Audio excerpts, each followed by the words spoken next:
जो हमारे बिहार के मुख्यमंत्री जी के साथ हुआ है, सावधान रहना। उधर जो कोई भी गया है, साइकिल वालों इधर आ जाओ। उधर जो कोई भी गया उसका बुरा हाल हुआ है। बैठे हैं हमारे शिंदे साहब भी बैठे हैं, नीतीश जी की भी पार्टी के लोग बैठे हैं। आंध्रा के लोगों, आप लोग अलर्ट रहना, ये हमारी आपसे मांग है। केवल बैसाखी लेके विशेष राज्य की भाषण न दो, बिहार के लोगों के साथ भी यही किया आपने। आज तक विशेष राज्य नहीं बना पप्पू भाई आपका बिहार, लेकिन नीतीश जी को झांसे में लेके विशेष राज्य का दर्जा देके जो बिहार के साथ किया, आंध्रा के साथ भी अभी तक विशेष राज्य का दर्जा नहीं है। इसलिए इस भाषण के माध्यम से, इस वक्तव्य के माध्यम से देश के सभी दलों से कहना चाहता हूं, भारतीय जनता पार्टी के झांसे में ना आइए और जो किसानों की जो जमीनें गई हैं उनका भरपूर मुआवजा दीजिए। जहां अगर राज और राम मंदिर के निर्माण को अयोध्या में आदरणीय अवधेश जी बैठे हैं, अयोध्या के किसानों तक को उनको जायज मुआवजा नहीं दिया गया है। जो हमारे उत्तर प्रदेश के किसानों के साथ हो रहा है, बैठे टीडीपी के साथी, पुराने गठबंधन के साथी रहे, ये जो हमारे उत्तर प्रदेश में हो रहा है, कहीं भाजपा की संगत में जाके आंध्रा के किसानों के साथ ये आप न करना। बहुत बहुत धन्यवाद सभापति जी। सभापति जी, आज सदन में अचानक ही आया आंध्र प्रदेश पुनर्गठन संशोधन विधेयक 2026। यद्यपि बेहतर होता पहले से नोटिफाइड होता तो और व्यापक चिंतन करने का भी समय होता, मौका होता, लेकिन ये जिस रूप में भी बिल आया, मैं अपने नेता आदरणीय अखिलेश यादव जी और अपनी पार्टी की ओर से इस बिल का समर्थन करता हूं। सभापति जी, समर्थन तो करता हूं, लेकिन समर्थन के साथ साथ कुछ सवाल हैं।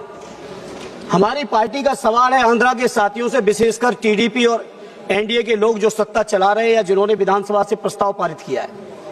बहुत स्वाभाविक तौर पर आंध्र प्रदेश का सबसे बड़ा शहर विशाखापट्टनम स्वाभाविक राजधानी के तौर पर डेवलप हो रहा था, और अगर उस स्वाभाविक राजधानी को आपने स्वीकार किया होता तो आज जो बहुत सारी चर्चा चल रही कि इतनी जमीन की जरूरत पड़ रही है, इतने खर्चे की जरूरत पड़ रही है, इतने लाख करोड़ इन्वेस्टमेंट की जरूरत है, अगर आंध्रा के साथियों ने, वहां की सरकार ने ये फैसला लिया होता तो आज ना तो इतनी किसानों की जमीन की जरूरत पड़ती, न इतना पैसा खर्च करने की जरूरत पड़ती जो कर्ज लेके आपको लेना पड़ रहा है, शायद नहीं पड़ती अगर आप लोग विशाखापट्टनम डेवलप करते। लेकिन हमारे नेता आदरणीय अखिलेश यादव जी चाहते हैं देश का हर राज्य विकसित हो, और स्वाभाविक है राज्य की व्यवस्था चलाने के लिए बिना स्थायी राजधानी के कोई व्यवस्था चल नहीं सकती। इसलिए देर से ही सही एक स्थायी राजधानी की जो पहल की है उसका हम अपनी पार्टी की ओर से पूरा का पूरा समर्थन करते हैं। सभापति जी, जहां हम समर्थन करते हैं वहीं सवाल बहुत गंभीर हैं। जैसा कि टीडीपी के साथियों ने भी कहा, बीजेपी की तरफ से भी सीएम रमेश जी ने कहा कि इतने किसानों ने अपनी जमीन दे दी, किसानों ने जमीन दी, ये किसानों का बड़प्पन है। लेकिन जमीन लेने से पहले सरकार को यह सोचना चाहिए कि जो 2013 का भूमि अधिग्रहण बिल अधिनियम पास हुआ इसी सदन से, क्या 4 गुना मुआवजा आपने किसानों को दिया है? क्या उसके साथ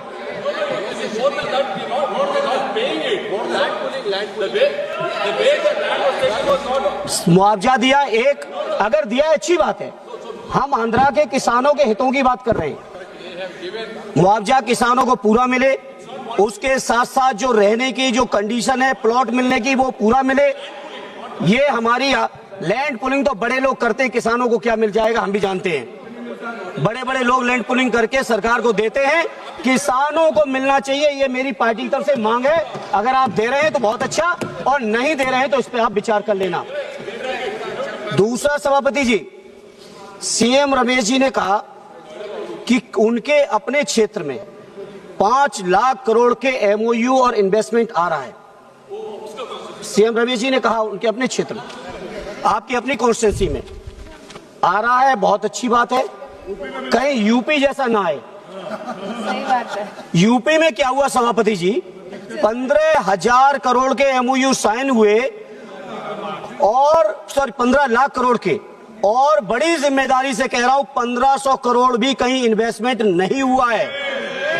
अभी माननीय सभापति जी इसी महीने, मार्च के महीने में जो कंपनी 2025 में बनी, जिस कंपनी की नेटवर्थ केवल 50 लाख है, उत्तर प्रदेश के अंदर 25,000 करोड़ का एमओयू यूपी की सरकार ने साइन किया है। ये इन्वेस्टमेंट कहीं यूपी जैसा ना है, ये आंध्रा के लोगों आप लोग ख्याल रखना, क्योंकि उत्तर प्रदेश के अंदर जानकारी है, आप अपने जवाब में दे देना, जानकारी है मुझे पूरी।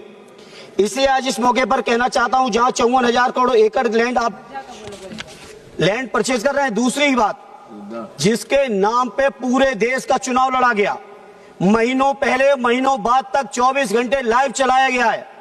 राम मंदिर के निर्माण को अयोध्या में आदरणीय अवधेश जी बैठे हैं, अयोध्या के किसानों तक को उनको जायज मुआवजा नहीं दिया गया है। जो हमारे उत्तर प्रदेश के किसानों के साथ हो रहा है, बैठे टीडीपी के साथी, पुराने गठबंधन के साथी रहे, ये जो हमारे उत्तर प्रदेश में हो रहा है, कहीं भाजपा की संगत में जाके आंध्रा के किसानों के साथ ये आप न करना, ये हमारी आपसे प्रार्थना है। इसलिए सभापति जी, जहां ये इन्वेस्टमेंट का सवाल है,